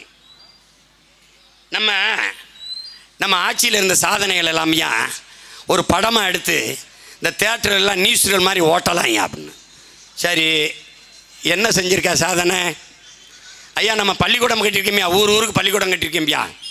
சரி, அப்புறம் ரோடு போட்டிருக்கோம்யா, அப்புறம் நிறைய அணைகளை கட்டியிருக்கோம்யா, அப்புறம் கேட்டுக்கிட்டே வராரு. அவர் கேட்குறாரு, சரி பள்ளிக்கூடம் கட்டியிருக்கான், பிள்ளைகள்லாம் போய் படிக்குதுல்ல? ஆமாம் படிக்குது.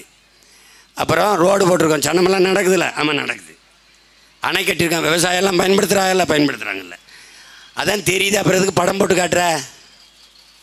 அதான் தெரியுதே, பிள்ளை படிக்குது, பிள்ளைக்கு தெரியுது, இப்போ தாத்தால பிள்ளைக்கு தெரியுது, சனம் போகுது, போட்டது யாருன்னு தெரியுது, அணையை கட்டினது யாருன்னு தெரியுது, அது விவசாயி பயன்படுத்துகிறான்னு தெரியுது. இதுக்கு என்ன படம் போட்டு காட்டுற? உங்களுக்கு தெரியுமா, எங்கள் ஊர் பாத்திபனூர்னு ஒரு ஊர், எனக்கு பக்கத்து ஊர். அதில் ஒரு அணை கட்டினவன் அவன். கடைசி அந்த அணைகளுக்கெல்லாம் வெள்ளை அடித்தாங்க பாருங்கள். ஒரு 50 ஆண்டு கழிச்சோன்னே அதில் இவங்க பேர் எழுதிட்டாங்க. அணையை கட்டினவன் காமராஜன் பேர் எழுதி போடல, வெள்ளை அடிச்சு விட்டாங்க பாருங்க. இவங்க பேரை மொக்க எழுதிட்டாங்க. திருக்குறள் எழுதுனது கருணாநிதினு ஒரு தலைமுறை நம்புதில்ல. சிரிக்கிற தொலைக்காட்சியிலே ஒரு மாணவி சொல்லுது, இந்த குறளை ஐயா கலைஞர் அவர்கள் இந்த குறளில் சொன்னது போலங்குது. அதிலே நம்ம கள்ளச்சாரம் குடிச்சு எடுத்துருக்கலாம். அதுக்கே அந்த நேரம் நமக்கு கிடைக்கல. இவங்களை என்ன என்ன என்ன செய்யலான்ற நீ? எது ஒன்று புதுசாக செஞ்சாங்க. வள்ளுவருக்கு குறளோவியம் எழுதி, குறளோவியம் தந்த கலைஞரே, தொல்காப்பியம் தந்த கலைஞரே. அவன் மார்க்சியங்காருக்கு எழுதின தாயை கலைஞரின் தாயின்னு இவர் எழுதிட்டு இந்த மார்க்சியங்காருக்கே மறந்துட்டாங்க, கலைஞரின் தாய். ஐயோ ஐயோ, இது ஒரு கூட்டம். அது ஒரு தவறு நடந்துருச்சு. நான் உங்களோட பிறந்தது, நீங்கள் என்னோட பிறந்தது. இது ரெண்டில் ஏதோ ஒன்று தவறு, பெரிய தவறு. விட்டுட்டு போகவும் முடியல. சரி என்ன பண்ணுறது, கூட பிறந்துட்டு உதயத்துக்கு போராடிட்டா சாபம்னு போராடிட்டு கிடக்கிறேன். போட்டால் போடு, போடலைன்னா போ. நீ உதயசூரியனுக்கு போடு. அவன் வீட்டில் விடியும், உன் வீடு இருட்டாத்தான் கிடக்கு. 60 ஆண்டுகளை ஆட்சி செஞ்சு நம்ம ஆத்தாவை 1000 ரூபாய்க்கு கையேந்தி வச்சது சாதனைன்னு பேசுகிறான். தோற்று போனார்கள்டா இவர்கள், தோற்று போனார்கள். 1000 ரூபாய் என்றால் ஒரு மாதத்துக்கு 1000 என்றால் ஒரு நாளைக்கு 30 ரூபாய். 30 ரூபாய் சம்பாதிக்க வக்கில்லாத நிலையில் நான் ஆத்தாவை வச்சவன் வேண்டா. எவன் ஒரு இட்லி 50 ரூபாடா, 30 ரூபாய்க்கு வச்சு இதே ஆடாதுங்கிறது முட்டாப்பயலு. ஐயோ, அவன் தான் சொல்கிறான்டா ஏன் கள்ளச்சாராயம் குடிச்சாயின்னு. 400 ரூபாய் ஆகுதுங்க ஒரு குவார்ட்ரு குடிச்சு வீட்டுக்கு வர்றதுக்கு. 500 ரூபா தாங்க கூலி. 100 ரூபாயை வீட்டுக்கு கொண்டு அந்த புள்ள ஊட்டியில் எப்படி காப்பாற்றுறதுங்க? இதுனா 60 ரூபாங்க. 2 பொட்டலம் பிடிச்சா கூட 120, மீதி 300 ரூபாய் கொண்டு வந்து வீட்டில் கொடுத்துட்றோமுங்க. அதனால தாங்க அது கருமத்தை குடித்தோம்னு பேசுகிறேன். தோற்று போனார்கள்டா தம்பி தங்கச்சி, தோற்று போனவர்கள் இவர்கள். தெருவில் அவர்கள் போகும்போது ஏளனமா, ஐயோ ஏன்டா வெக்கமில்லாமல் நீங்களும் வேட்டி சட்டை கட்டி தெருவில் திரிவீங்க அப்படி ஏளனமா அப்படியே. இவங்களே சாகாமல் இன்னும் திரிகிறாங்க மானம் கட்டு வெக்கம் கட்டு. நம்ம எதுக்குடா, நம்ம எங்கடா தோற்றம்? சொன்ன சொல்ல மாறலடி, எவனோடும் சேர்க்க இல்லை, தனிச்சு போட்டி. எத்தனை கோடி பேரமை பரலை, நான் தெருக்கோடியில் கூட நிற்கிறேன். உன் கோடி எனக்கு வேண்டாம். ஓட்டு போட்டா போடு, போகலைன்னா போ. சாதி பார்த்துக்க, எனக்கு போடாத. சாதி பார்த்து போடாத. சாதி பார்க்காம என் தங்கச்சி தமிழச்சின்னா போடு. அவளை சாதி பார்த்து நீ படையாச்சி வன்னியர்னு போட்டால் போட்டாத. ஓட்டு எனக்கு என் தங்கச்சிங்க தீட்டு போட்டுறாத. நீ மீதி 2 பேரும் படையாச்சுன்னா அவனுக்கே போட்டுரு, எங்களை விட்டுரு. அந்த வாடையே வேணாம்னு தான் நாங்கள் வேறு வேலை செஞ்சுக்கிட்டு இருக்கோம். நீ படையாச்சி கூட்டம் போட்டு பறையர் போவியா, பறையர் கூட்டம் போட்டு படையாச்சி போவியா? ஆனால் உன் மகன் போட்டு படையாச்சியும் பறையாச்சியும் பக்கத்தில் பக்கத்து உட்காந்துருங்க. இதாண்டா புரட்சி. தமிழன்ல ஒருத்தனை நீ பொதுத் தலைவனாக விட்டுருக்கியா? 1/2 நூற்றாண்டுகளில் எங்கள் ஐயா வந்தா என்ன சாதி கட்ட, எங்கள் அண்ணன் திருமா வந்தா என்ன சாதி கட்ட, கார்த்திக் வந்தா என்ன சாதின்னு கட்ட, கொங்கு ஈஸ்வரன் வந்தா என்ன சாதின்னு கட்ட, எங்கள் அப்பா ஓபிஎஸ் வந்தா என்ன, எவன் வந்தாலும் தமிழன், எவன் வந்தாலும் சாதி கட்ட. தமிழன் இல்லாத எவன் வந்தாலும் அப்படியே தலைமையேற்ற. இது உன் நோய். இந்த என்ன சாதி என்னன்னு கேட்ட நீ ஏன் கருணாநிதிட்ட கேட்கல, ஏன் எம்ஜிஆர் ஜெயலலிதாட்ட கேட்கல? கேட்டிருந்தேன்னா அந்த இவ்வளவு பின்னடைஞ்சிருக்குமா சொல்லு. அவன் எவ்வளவு நுட்பமாக திராவிட அரசியல் செய்வான்னு உனக்கு தெரியுமா? எங்கள் ஐயா அன்புமணி விவசாயத்தை பற்றி ஸ்டாலினுக்கு என்ன தெரியும்னு ஒரு கேள்வியை கேட்குறாருங்க. நீங்கள்லாம் நினைவில் இருக்குதோ இல்லையோ, நான் நினைவுபடுத்துகிறேன். கேள்வியே கேட்குறாரு. யாருக்கு கேள்வி? கேள்வி யாரு கேட்டாருன்னு சொல்லு. ஸ்டாலினுக்கு. பதில் யார் சொல்லியிருப்பான்னு நினைக்கிறேன்? எம்ஆர்கே பன்னீர்செல்வம். டேய், கேள்வி உனக்கு தெரிஞ்சா சொல்லணும், இல்லை தெரியலன்னு சொல்லணும். அது ஏன் அவரை சொல்ல விடுற? ஏன்னா சொந்த ரத்தங்களுக்குள்ள மோதிக்க. நான் திராவிடம் சேஃபாக இருந்துக்கிறேன். எப்படி? நான் ஒரு கேள்வி கேட்குறேங்க. எங்கள் தாத்தா ரெட்டமலை சீனிவாசன் அயோத்தியாசர பண்டிதை பற்றி ஸ்டாலின் ஒரு 10 நிமிஷம் பேசுங்கன்னு கேட்குறேன் கோயம்புத்தூரில். இவங்க எங்கள் ஆராசா நல்லா பேசுவார் தெரியுமில்ல. டேய், அவர் பேசுவார்னு எனக்கும் தெரியும்டா, அவருக்கு தெரியும்னு எனக்கு தெரியும். உனக்கு தெரியுமா? அது பேசு, பேசுப்பா, பேசு. பார்த்து படிக்கையிலே 10 பிள்ளைய விடுற நீங்கள், எங்கள் அப்பா தான் எல்லாரையும் படிக்க வச்சாருன்னா, உங்கள் அப்பா எங்களை படிக்க வச்சுட்டு உங்களையும் படிக்க வைக்கல சாமி, உங்களையும் படிக்க வைக்கல. ஏன் இதை சொல்கிறேன்? தோற்று போனவர்கள் அவர்கள், தோற்று போனவர்கள். பாலியல் பலாத்துக்காரன் சொல்ல தெரியல, பாலியல் பலகாரம் பேசிட்டுக்கிற உங்களை வச்சு நாங்கள் என்ன அரசியல் மாறுதலை கொண்டு மாறுதல். சிங்காதி சிங்கம்னா அப்படி நின்று பேசணும். நான் இதை பண்ணியிருக்கேன். நான் வந்தேன், என் ஆட்சியில் இத்தனை ஆயிரம் பள்ளிக்கூடங்கள் சிதிலடைஞ்சு அரசு பள்ளியின் தரம் குன்றி இருந்தது. 2500 பள்ளிக்கூடத்தை மூடுறாரு, 2500 டாஸ்மார்க்கை திறக்கிறாரு. அறிவை வளர்க்கும் அறிவு கருவறை மூடப்படுகிறது, சாராய கடைகள் திறக்கப்படுகிறது. ஆட்சியின் சாதனை திராவிட மாடல். நான் தரம் உயர்த்தினேன். 5 பிள்ளைகள் 6 பிள்ளைகள் படித்து கொண்டிருந்தார்கள் அரசு பள்ளியில். மூடுற நிலையில் இருந்தது. தரம் உயர்த்தி 100 200 பிள்ளைகள் இன்றைக்கு அரசு பள்ளியிலே படிக்கிறார்கள். ஆசிரியர் பெருமக்களுக்கு அளவு கடந்த பாரு. ஃபின்லாந்துன்னு ஒரு நாடு, ஐஏஎஸ்க்கு மதிப்பு கிடையாது, ஐபிஎஸ்க்கு மதிப்பு கிடையாது, எவன் டாக்டருக்கு மதிப்பு கிடையாது. யாருக்கு மதிப்பு? ஆசிரியருக்கு தான். ஆசிரியர் இல்லாத ஏது ஐஏஎஸ், ஏது ஐபிஎஸ், ஏது மருத்துவர்? உன் தாயின் கருவறை 10 மாதம்தான் சுமக்குது, உயிர் கருவறை. ஆனால் பள்ளி கல்லூரிகளில் உன்னை 18-20 ஆண்டுகள் சுமக்கிறார்கள். அது அறிவு கருவறை. உன்னை சுமக்கிற ஆசிரியர் பெருமக்கள், பேராசிரியர் பெருமக்கள் எவ்வளவு போற்றுதற்குரியவர்கள். அவர்கள் வீதியில் வந்து நின்று போராடி விட்டார்கள், தோற்று போனார்கள் திராவிட ஆட்சியாளர்கள். அந்த ஆசிரியர்கள் கூட நின்று அவர்களோடு ஒருவனாக நின்று போராடிய இடத்தில் நாம் வென்றோம், அவர்கள் தோற்றார்கள். அற்ப தேர்தலில் தான் நாம் தோற்றிருக்கிறோமே ஒழிய கோட்பாட்டு கொள்கையில் நாம் வென்றவர்கள். அவர்கள் தேர்தலில் தான் வென்றிருக்கிறார்களே ஒழிய ஆட்சியில், நிர்வாகத்தில், கோட்பாட்டில், தத்துவத்தில் தோற்று போனவர்கள். அது வெறும் ஃப்ளாப் கிடையாது, அட்டர் ஃப்ளாப். நாங்கள் கேட்போம், சில படம் எப்படிடா இருக்குது அப்படின்னு. தேட்டருக்கு வந்திருக்கோம், படம் எப்படி இருக்கு அண்ணன், அது லேபிலே ஃப்ளாப் ஆயிடுச்சுன்னு அப்படின்னு. அதாவது இந்த படத்தை கழுவி பிரிண்ட் போடுறான்ல, அந்த இடத்துல அது ஃப்ளாப் ஆயிடுச்சுன்னேம்பாங்க.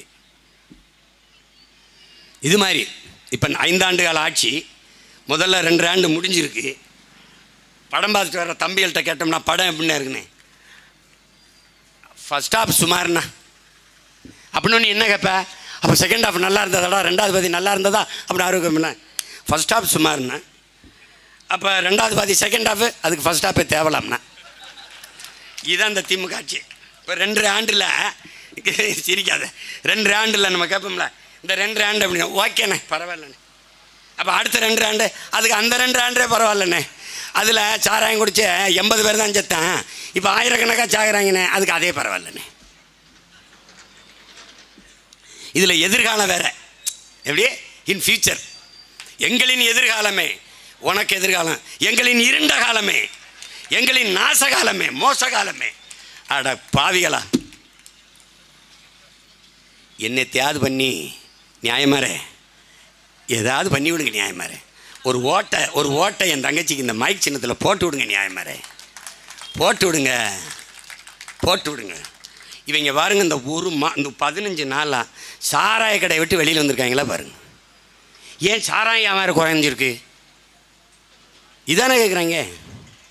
இந்த 1000 ரூபா கொடுத்தாங்கல்ல, 1000 ரூபா எல்லாருக்கும் போய் சேர்ந்துருக்கா? நான் ஓட்டு கேட்டு போன இடத்துல, எப்பா தம்பி எனக்கெல்லாம் கொடுக்கலப்பா, உங்கள் அப்பா இறந்து போனார், 2 பிள்ளைகளை வச்சுட்டு நான் விதவை நான் இருக்கேன், எனக்கெல்லாம் 1000 ரூபா வந்தே சேரலப்பா, ஏதாவது பேசி வாங்கி கொடுப்பா, இந்த அளவுக்கு தான் இருக்குது.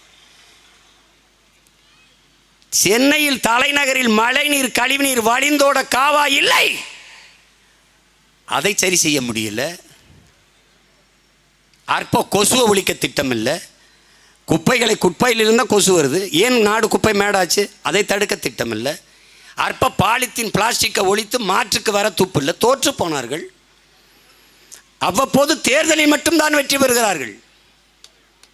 வேற என்ன அவர்கள்ட்ட இருக்குது? என்ன இருக்குது? சில பாடல்களை நம்ம நினைக்கும் போது அப்படியே பொருந்தும், சில காலத்தில் அப்படியே பொருந்தும். உன்னால் முடியும் தம்பியில் ஐயா நம்முடைய அப்பா இளையராஜா அவர்கள் போட்டு ஐயா புலமை பித்தன் அவர்கள் எழுதுனதுன்னு நினைக்கிறேன். இது அண்ணன் கமல் அவர்கள் படம். எங்கள் அண்ணன் தான் அளந்து ஊற்ற சொல்லிட்டு இருக்காப்பா, அளவா குடிங்க. அவர் தான். ஆகாய கங்கை காய்ந்தாலும் காயும் சாராய கங்கை. இங்கே பாருங்க எப்படி போறாரு பாருங்க, சாராய கங்கை காயாதடா, அப்படி பாடலாம்ல பாருங்க. ஆகாய கங்கை காய்ந்தாலும் காயம் சாராய கங்கை காயாதடா, ஆள்வோர்கள் போடும் சட்டங்கள் யாவும் காசுள்ளோர் பக்கம் பாயாதடா, குடித்தவன் போதையில் நிற்பான், குடும்பத்தை பாதையில் வைப்பான், தடுப்பது யாரென்று கொஞ்சம் நீ கேளடா, டாஸ்மார்க் காசிலே தாண்டா பாஸ்மார்க் வாங்குது போடா, டாஸ்மார்க் காசிலே தாண்டா பாஸ்மார்க் வாங்குது போடா, மண்ணோடு போகாமல் நம் நாடு திருந்த செய்யணும், உன்னால் முடியும் தம்பி தம்பி. அட உனக்குள் இருக்கும் உன்னை நம்பி தோளை உயர்த்து தூங்கி விழும் நாட்டை எழுப்பு எதையும் முடிக்கும் இதயம் உன்னில் கண்டேன் உன்னால் முடியும் தம்பி தம்பி நாளைய நாட்டின் தலைவனும் நீயே நம்பிக்கை கொண்டு வருவாயே உனக்கென ஓர் சரித்திரமே எழுதிடும் காலம் உண்டு உன்னால் முடியும் தம்பி தம்பி அட உனக்குள் இருக்கும் உன்னை நம்பி. அதுதான் சொல்ல வேண்டியது இருக்கு. சாராய கங்கை ஒன்றும் காஞ்ச மாதிரி இல்லை. இன்னைக்கு வரைக்கும் சட்டசபையில் சாராயம்தான். இப்போ முடிஞ்சிருச்சா? மொத்த பேரும் பாருங்க இந்த பக்கம் சாரு புருன்னு இப்படி போயிட்டு இருப்பாங்க.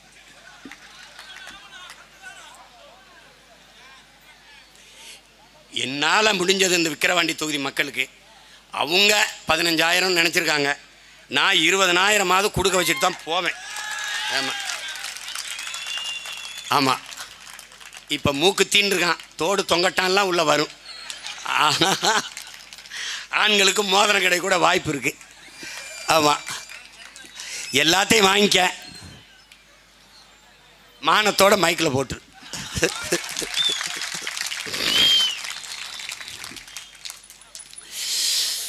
தோல்வி நிலையென நினைத்தால் மனிதன் வாழ்வை நினைக்கலாமா? வாழ்வை சுமையென நினைத்து தாயின் கனவை மிதிக்கலாமா? தோல்வி நிலையென நினைத்தால் மனிதன் வாழ்வை நினைக்கலாமா? வாழ்வை சுமையென நினைத்து தாயின் கனவை மிதிக்கலாமா? உடமையை இழந்தோம், உரிமையை இழந்தோம், உணர்வை இழக்கலாமா? உணர்வை கொடுத்து உயிராய் வளர்த்த கனவை மறக்கலாமா? விடியலுக்கில்லை நேரம், விடியலுக்கில்லை தூரம், விடியும் மனதில் இன்னும் ஏன் பாரம்? உன் நெஞ்சம் முழுவதும் வீரம் இருந்தும் கண்ணில் இன்னும் ஏன் ஈரம்? யுத்தங்கள் தோன்றட்டும், இரத்தங்கள் சிந்தட்டும், பாதை மாறலாமா? இரத்தத்தின் வெப்பத்தில் லட்சங்கள் வேகட்டும், கொள்கை சாகலாமா? யுத்தங்கள் தோன்றட்டும், இரத்தங்கள் சிந்தட்டும், பாதை மாறலாமா? இரத்தத்தின் வெப்பத்தில் லட்சங்கள் வேகட்டும், கொள்கை சாகலாமா? உடமையை இழந்தோம், உரிமையும் இழந்தோம், உணர்வை இழக்கலாமா? உணர்வை கொடுத்து உயிராய் வளர்த்த கனவை மறக்கலாமா? தோல்வி நிலையென நினைத்தால் மனிதன் வாழ்வை நினைக்கலாமா? வாழ்வை சுமையென நினைத்து தாயின் கனவை மிதிக்கலாமா? இந்த பாட்டை நம்முடைய தலைவர் ஊமைவெளிகள் அண்ணா ஆபாபாணன் எழுதி மனோஜ் கோயன் அவர்கள் இசையமைத்தது. மெட்டெல்லாம் நம்ம அண்ணன் போட்டதான் ஆபாபாணன்கிறவங்க. இந்த பாட்டை ஈழதாயகத்தில் நம்முடைய தலைவர் ஒரு தேசிய கீதம் போல பயன்படுத்தினார். எப்படி வருது பாருங்க. வாழ்வை சுமையென நினைத்து தாயின் கனவை நீ மிதிக்கலாமாடாங்கிறது. யுத்தங்கள் வரட்டும்டா, ரத்தம் சிந்தட்டும்டா, பாதை மாறலாமாடா, அது மாதிரி எத்தனை தோல்வி எதுவும் வரட்டமாடா, நம்ம கொள்கை மாறலாமாடா, கொள்கை சாகலாமாடா, போட்டும்டா. எனக்கு ஒன்றும் இல்லை, நான் தோற்று போய் அப்படியே கூட போவேன், எனக்கு ஒன்றும் இல்லை. என் தலைவன் எனக்கு சொன்னது தான். நம் இனத்திற்கென்று வரலாறு கிடையாது, இலக்கிய சான்றுதான். அருண்மொழி சோழனும் அரசேந்திரனும் சோழ மண்ணை ஆண்டார்கள், கோயில் காட்டுது, கரிகாலன் கல்லணை சொல்லுது, வேற ஒன்றும் இல்லை. சிலப்பதிகாரம் சொல்லுது பாண்டி நெடுஞ்செழியன் மதுரை ஆண்டான்னு, வேற சான்று இல்லை. அப்போ தலைவர் என்ன சொல்றாரு? நமக்கென்று வரலாறு இல்லை, ஆனால் ஒரு இனம் தன் விடுதலைக்காக போராடி செத்தது என்ற வரலாறாவது நமக்கு வரட்டுங்கிறார். தன்னலமற்று நல்ல அரசியலை மலரச் செய்ய நல்ல ஆட்சியை உருவாக்க தமிழ் தேசிய பிள்ளைகள் தூய உள்ளத்தோடு போராடி செத்தார்கள் என்ற வரலாறாவது இந்த வனத்தில் வரட்டும். போட்டா போடு, போலைன்னா போ, இதுக்கு மேலே உன் விருப்பம். போட்டாச்சு உதயசூரியனுக்கு தான் போட்டாச்சே, பல ஆண்டு போட்டாச்சு, மாற்றி போடு. பருப்பு சாம்பாரே அம்மா ஒரு வாரம் வச்சா சாப்பிடுவியா? கோச்சிட்டு போக மாட்டேன். என்னம்மா அது வைக்கிறாங்கன்னு 60 வருஷமாக ஒரே சின்னத்துக்கு ஓட்டு போடுற உனக்கு வெக்கம்மா நஞ்சூடு ஜொரணை ஒன்றும் கிடையாது. என்னத்தை கண்டுட்ட நீ? என்னத்தை கண்டுட்ட? மொத்த தமிழனை ஒத்த குடும்பம் வாழ்றதுக்கு உழைச்சிட்டு கிடக்கிற நீ. கருணாநிதி ஒரு குடும்பம் வாழ்றதுக்கு நீ உழைச்சிட்டு கிடக்கிற, ஓட்டு போட்டு கிடக்கிற. உனக்கு மானம் கட்டு போய் ஒரு 5 ஆண்டு உங்கள் பிள்ளைகள் கையில் ஆட்சியை கொடுத்துப்பாரு. பூமியின் சொர்க்கம் அதை மாத்திரமா இல்லையான்பாரு. உலகத்தின் தலை சிறந்த நாடு அது மாறுபாரு. ஊழல் லஞ்சம்ங்கிற வார்த்தை இந்த நாட்டில் இருந்துச்சுன்னா நான் கள்ளச்சாராயம் குடிச்சு வச்சாரம் குடிச்சு சாகிறேன்டா இருக்கான்னு சொல்கிற. ஊழல் லஞ்சம்ங்கிற வார்த்தை இருக்கான்னு பாரு. நீ பசிங்கிற சொல், ஏழ்மை வறுமை இருக்கான்னு பாரு. ஒழிச்சிருவேன். ஏன்? நானே விவசாயம் செய்வேன், நானே ஆடு மாடு வளர்ப்பேன், நாட்டுக்கோழி வளர்ப்பேன், பட்டுப்பூச்சி வளர்ப்பேன், தேனீக்கள் வளர்ப்பேன், மீன் வளர்ப்பேன், பானை நானே செய்வேன், நெசவு நானே செய்வேன், மீன் பிடிக்கிறதை நானே செய்வேன். படகு நான் வாங்கி கொடுத்தேன் மீனவனுக்கு, மீன்பிடி. நான் வந்த பிறகு சிங்களனை தொற்ற சொராய மீனவனை பார்க்குறேன். அவன் சோறு கொண்டு போகிறானோ பெட்ரோல் கொண்டு போகிறானோ, கையெறி குண்டு 50, அதிநவீன ஆயுதங்கள், வெல் ட்ரைனிங் நானே கொடுப்பேன். ஓய்வற்ற மிலிட்ரி பல ஆளுகள் எங்கால் இருக்கான் கொடுப்பேன். நெய்தல் படைன்னு ஒன்று கட்டுவேன். படகுக்கு 2 வீரனை ஏற்றி விடுவேன். கூடி மீன் பிடிக்கிறா, எவனாவது வந்தால் தூக்குடா, நடுக்கடலில் தூக்குடா. இன்டர்நேஷனல் இஷ்யூவாக கடா, சர்வதேச பிரச்சனையாக கடா, நான் பார்த்துக்கிறேன், நீ அட்ரான்னு அடித்து தூக்கிடுவான். இன்றைக்கி எல்லை தாண்டி போன என் மீனவனை பிடிச்சி வச்சுக்கிட்டு தூக்கில் போடுவேன்ற. தூக்கில் நான் வந்துட்டேன்னா ஒரு சிங்கள மாணவங்க படித்து இங்கே ஒரு தொழில் நடத்தி போயிட முடியும்னு நினைக்கிறியா நீ? கஞ்சா வச்சுருந்தான், கொக்கைன்னு வச்சுருந்தான், அவின்னு வச்சுருந்தான், தூக்கி உள்ளே வச்சு வெளுத்து விட்டுருவேன். நீ நினச்சிக்கிட்டு இருக்க. நீ இவங்க செய்ய மாட்டாங்க. இங்கே ரத்தம் செத்து போனவங்க. எங்கள் ஐயா பாரு எவ்வளோ மதிப்பிற்குரிய அரசு விற்கிற டாஸ்மார்க் சரக்கில் கிக் இல்லை அப்படின்னு. அதில் கொஞ்சம் எலி பேஸ்ட்டை சேர்த்து விடுங்க ஐயா. ஊமத்தங்காயை கொஞ்சம் சேர்த்து விடுங்க, கிக்கு நல்லா இருக்கும். இது எப்படி கிக்கில்னு எப்படி எங்கள் ஐயாவுக்கு தெரியுது? எப்படி தெரியுது? ஏன் கிக்கு இல்லாத சரக்கு விற்று மக்களை ஏமாத்திரி மக்காக்குறீங்க? கொஞ்சம் கிக்கோட வைக்கிங்க. இவங்களை என்ன தான் செய்யலாம்னு சொல்லு. நீ டாஸ்மார்க் வியாபாரம் குறைஞ்சி போச்சுன்னு டிஸ்கஷன் செய்யுது. அரிசி நெல்லை கொள்முதல் செஞ்சு சேமித்து வைக்க கிடங்குல துப்புக்கட்ட வயலுக்கு தெருவில் போட்டு மழையில் நினைஞ்சு முளைச்சி போகுது. அது என்ன பண்ணுறாங்க நினைக்கிறேன்? இவங்களே வாங்கிக்கிறாங்க இந்த நெல்லை. எதுக்கு? சாராய ஆலைக்கு எடுத்துகிட்டு போகிறாங்க மூலப்பொருளாக. அதிலிருந்து அந்த பீரு இந்த சாராயெல்லாம் தயாரிக்கிறாங்க. தம்பி, இவங்களை ஒழிக்காமல் நீ நல்ல அரசியலை உருவாக்க முடியாது, நல்ல ஆட்சியை மலர செய்ய முடியாது. அதை நல்லா கவனத்தில் வச்சுக்க. நீ உன் கொள்கைக்கு எதிராக உன்னை பெத்த தாய் தந்தரே வந்தாலும் எதிரியாக தான் கருதணும். அதில் சித்தப்ப அந்த கட்சியில் இருக்கான், ஒன்றிய செயலாளர் இருக்கான், மாவட்ட செயலாளர் இருக்கான், மந்திரியாக இருக்கான், மயிராக இருக்கான், அதை பற்றி கவலை கிடையாது. உனக்கும் பின்னாடி வருகிற தலைமுறை வாழ்க்கை நல்லா இருக்கணும்னா இவங்களை ஒழிக்கணும். ஒழிக்கணும்னா என்ன செய்யணும்? ஒரே ஒரு ஓட்டு மைக் சின்னத்தில் போடணும். மைக் சின்னத்தில் போடணும். 26 தூய தமிழர்களின் ஆட்சி, தமிழ் தேசிய ஆட்சி மலரணும். அதுக்கு என்ன பண்ணுவே தெரியாது. நீ வீட்டை வெல்லாமல் நாட்டை வெல்ல முடியாது, தெருவை வெல்லாமல் தேசத்தை வெல்ல முடியாது. தேனாம் பேசு, பார்க்குறவனையெல்லாம் பேசு, நமக்கானவனாக மாற்று, நெருப்பாய் மாறு. எதனோடு சேருதோ நெருப்பு தண்ணி எலும்புக்கு மாற்றும். அது மாதிரி நீ யாரோட சரியோ நமக்கானவனாக மாற்று. பேசிக்கிட்டே இரு, சரியாயிடுவான். இல்லைன்னா கூட்டத்துக்கு தள்ளிட்டு வா. வரலைன்னா ஒரு குவார்ட்டர் வாங்கிட்டு கூட கூட்டிகிட்டு வந்து உட்கார வை. உட்காரா, எங்கள் அண்ணன் எங்கள் அக்கா என் தம்பி தங்கச்சிலாம் பேசுகிறது, எங்கள் அண்ணங்கெல்லாம் பேசுகிறது கொஞ்சம் கேள்றா அப்படின்னு கேட்டால் சரியாயிடுவான்.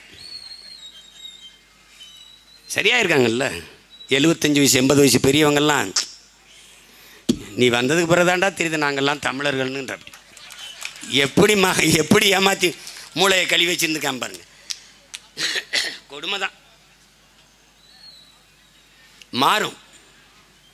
மாறாது என்ற சொல்லை தவிர மற்றவை அனைத்தும் மாறிவிடுங்கிற மார்க்ஸ். மாறும்.